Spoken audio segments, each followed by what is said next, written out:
All right. Hi, Catherine. How are you? I'm good, Douglas. How are you? Oh, doing fine. Thank you. Thank you for coming on the show. I appreciate it. Thank you for the invitation. So, today we're going to be talking about social media, which is probably something that most people have these days, but some people are scared to death of it. What's the demographic for the most use of social media? Is it still the kids? It is the kids, and there are so many different platforms out there. There's social media, some digital marketing, some apps, and yes, you'll get 5-year-olds who are able to open up their games, and you'll get 75 to 80-year-olds that are on Facebook looking up the grandkids, the great grandkids, and looking up stocks. So it covers everything. Well, I can remember when it all started. I mean, like Facebook and Twitter and those. It was around 2007, somewhere in there. And Yes. I remember they were very, very benign, and like people would just post pictures of their cat and their kids and whatever, nothing. And now social media has gotten so powerful that it is influencing the fate of Western democracy, especially in the last presidential election that we had in the United States. And it's unbelievably powerful. Now, I don't want to get into whether it's too powerful or what, but that's a big jump from cats to to influencing the outcome of a presidential election. And in 13 years, that's an amazing rise. Do you remember MySpace? Oh yeah, I had one. Before Facebook was Yeah. MySpace, and I believe it was 2002, 2003 that I got my account. Spent some time, and it was a great time waster, but there certainly wasn't any business to be had unless you were a gaming company or film. Films, I think, and TV got a lot of followers, people watching because of how other people were using it. It was fans and fun. When Facebook really hit the scene, it did change. And it was find everybody you've known throughout your whole life, invite them on. And you're right, cat videos, the takeover of cats online. You're sitting with a cat at home and then watching videos on top of it. That definitely it hasn't even left in 20 some years, or about 20 years now. But I think what's really important to think about is how there was Facebook, and then all these others come, and it took what was an entire group of people in one is now splintered across, and people are playing in more than one space, but it's really what is the social media platform that they favor. You can really look at the demographics, psychographics, and see who is most likely there. Well, it's interesting you mentioned MySpace because the other people that really migrated to, or not migrated, but took off on MySpace were musicians. And I'm a lifelong musician, Ah, yes. and that was like the first social media platform I got on to promote my music. And you're right, it was Mm. back around 2002, 2003. Are they still there? Is MySpace still exist? You know what? It does exist in a way. I believe it was another musician, Justin Timberlake, I believe. Don't quote me on that one. I think he bought it for the framework. Nothing was developed with it. It's no longer available, but it does still exist. Whether or Okay. not I'm sure he had something in mind when he bought it, but whatever they were going to do, they chose not to go forward at that time.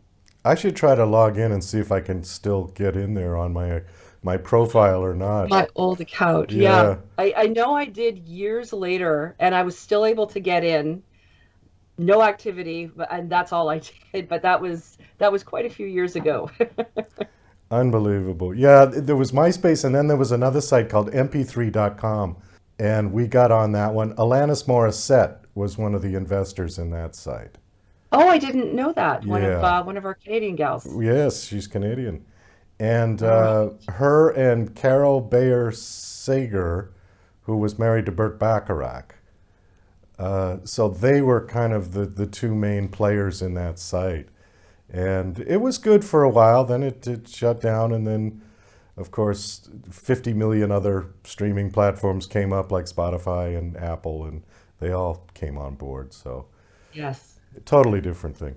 So, okay, so your company is called the Network, the Networking Web. Is that right? Is that your company? Correct. The networking web. Okay. Why don't you just tell us a little about what you guys actually do? What do you do for your clients? What I do is help business owners figure out what they actually need from their online marketing rather than looking at there's so much free information online. There are so many people who said we tried this and we got success.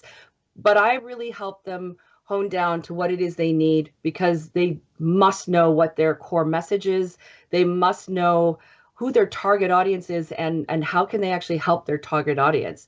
Many times the target audience isn't interested in what they have, and that is a crucial breakdown that you need to know that in the early times. And then how to build content to attract, typically online, but it can cross over into regular marketing, old school marketing, in-person marketing. There are many ways that it works. Um, I think people are very shocked when they hear that social media doesn't really sell. Social media doesn't really sell. But what it does do is support everything that you do. It can support your core values and getting letting people know who you are and building trust. It can let people know how you can help solve their problems. But you cannot do that without really looking into the target audience and what they need from you. And that's what we help our clients do. I want to throw a word out at you and get your response to it. Influencer. Influencer. That word Very didn't different from influence. yeah, that word did not exist 10 years ago in the manner in which we use it now. Yes, that's right. Tell me, what is that? What is an influencer? When the word really first started out, it makes me think of the influencers typically on Instagram who would speak to an audience, grow their audience, and when they said go buy something, they influence their audience to go buy it. It has moved on, it's taking on a different role, but it still is someone who has followers or people who care what their opinion is, giving them information, building trust, and are able to influence people not just in buying product, but in thinking a certain way, participating in groups, volunteering for certain events. It can really cross over multiple areas. It doesn't always have to be sales. Well, some of these young influencers are making seven figures Mm-hmm. just for doing whatever it is that they do. What's sad to me is that there are people out there that will just follow these people to the end of the earth. I think that that is kind of sad. I mean, do people really have no lives? That It's a different style of marketing, and it's fan based. And just so you know, that's not my expertise, but I can comment for people who are just struggling to wrap their head around it. A lot of it comes down to personality. So this person, there are celebrities who are of course influencers simply because they're celebrities. But I think when Instagram and YouTube opened it up and the influencer term was coming, a regular person can post and, in my opinion, be absolutely consistent with how they show up for their audience time and time again. And just showing up builds trust because you're there and you have more content just for me to watch and enjoy and participate. And I get to come in and spend a little time with somebody that I really like and admire, or as you say, follow someone to the ends of the earth. That's something to take away for everybody else. Just the consistency factor is a big part of what made these people so influential. And then what did they post? Well, their fans kept coming back for more. And if somebody is too many things to too many people, when one fringe comes, they're not seeing what they like because they're working on something for the other side. Then these guys come back and they're working for something on that side. Now, there's some personalities can certainly do that, but if they know who they are, they're consistently posting some of the same material. Yes, they can change with time, but in a short period of time, they are keeping the same people coming back. And that really is two things: keeping the same people coming back and building that engagement with your community, but also looking at growth and how to bring new people in. Today, those two completely different strategies, but we can look at the influencer to show us how to do it. And that is consistency, posting what people want, and showing up with presence. Well, I guess, again, I'm going to show my age here, but I understand if somebody has done something like created great music or created great film or wrote a great book or something like that, Mm-hmm. and they've made a name for themselves, which was the old way to say that before people called it their brand, right? Right. So you made a name for yourself. You became famous for whatever it was that you did. And then when you went on social media, you simply transferred that fame over to your social media accounts. People looked up your name. Right. Oh, there you are, you know? Right. An influencer isn't necessarily like that at all. They can start out with essentially nothing that they've done, and they build it up from the social media from the day one, right? Mm-hmm. So I find Maybe that not day interesting. one, Okay. but even if they got one fan on day one and they showed up consistent for that fan on day two and got two more fans, and then other people started talking about them, and that's that word of mouth. So one smaller influencer to their group said, hey, come check out this person, and then a medium influencer said, check out that person, and then the influencers start to get together and say, hey, let's grow each other's channels and collaborate. Is this That's like some crazy growth. is this like social media Mary Kay? Oh goodness, I never thought of it that way. It's a side of social media. It's I think for if we're going to look at old school in explaining where that kind of came from, how that can be, think of I'm going to use Elvis Presley as an example. Elvis had a daughter named Lisa Marie. Right. Lisa Marie, as a child, never did anything on social media. She did later become a singer. I believe she married Nicolas Cage. So all big names, but just Lisa Marie by herself was famous for being Elvis's daughter. So whatever she did, people were going to come and look.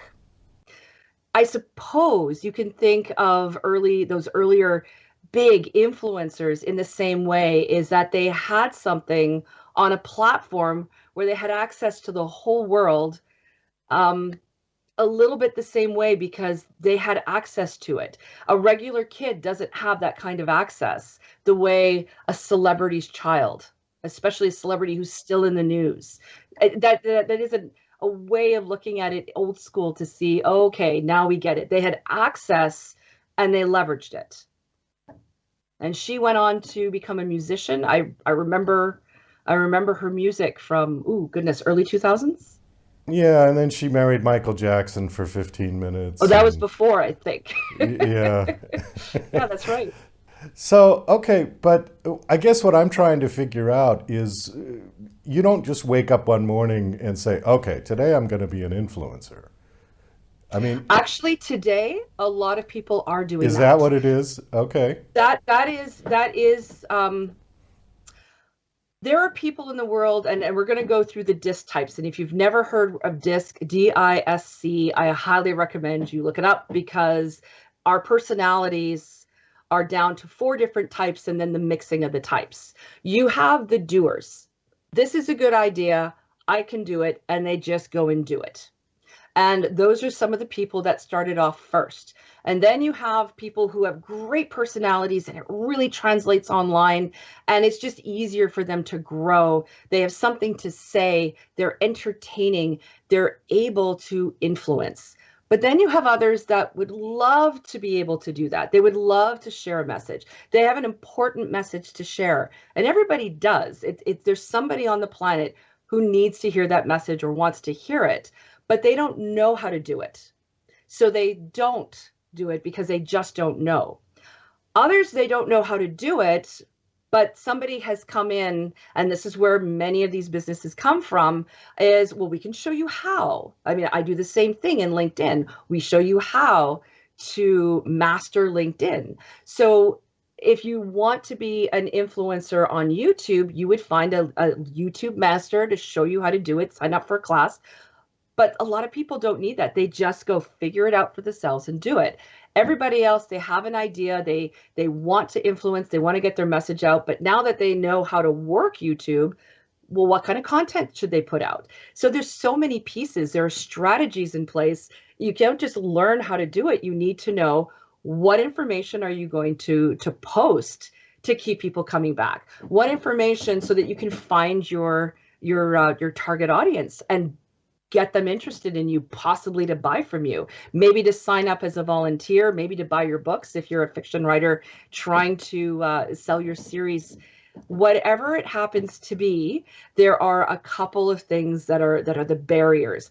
Learning how to use the platform, what kind of strategy will you use for your content, how to be a presence online. Many people are doing text and graphics, but they're terrified of video. It's terrifying to be on video. And you know what? I suffer from the same thing, but it is something that you just have to bite the bullet and do it. And a lot of people are not willing. They live in fear. And that fear, even though they don't want to, some people don't want to call it that, stops them. You know what's funny about that? We do have to wrap this up. Unfortunately, we've already gone over. But just in closing, you had mentioned that some people are terrified to go on video. And I'm not terrified to go on video. In fact, I'm pretty comfortable on it. I'm no great looker, but I just don't care anymore. I'm comfortable to sit here and do it. But you know what terrifies me is going to the supermarket. You understand that concept? It's like, I don't, if I have to go to the supermarket and it's crowded and I got to walk up and down the aisles and bump into other people and things like that, Yes. that scares me. COVID aside, it is. Yeah, It's but a just different. to sit on video, I have no problem. I can sit here and talk all day, you know. It's very You're in odd. your space. It's a safe space, and if more I'm people in just did it, control. it'd be great. Yeah. I'm in control. That's the difference. Yeah. When I go to the supermarket, I can't just push people out of the way and say, Right. You have to you know, wait. yeah, you know, I don't know. Maybe it's selfish, but Catherine, this was a delight. Thank you for coming on the show. Do you have a website you want to give out? Yes, and my website is under construction, but if you don't mind, I have a gift for everybody on the website. Um, it's called 101 Content. It's just if you have an idea and you just want to create content, you can just download it, and it's a little booklet, and it's at thenetworkingweb.com/101 content, and it'll get your mind thinking and writing and getting some more content for yourself. Great. Thanks again for coming on the show. Best of Thank luck. you. And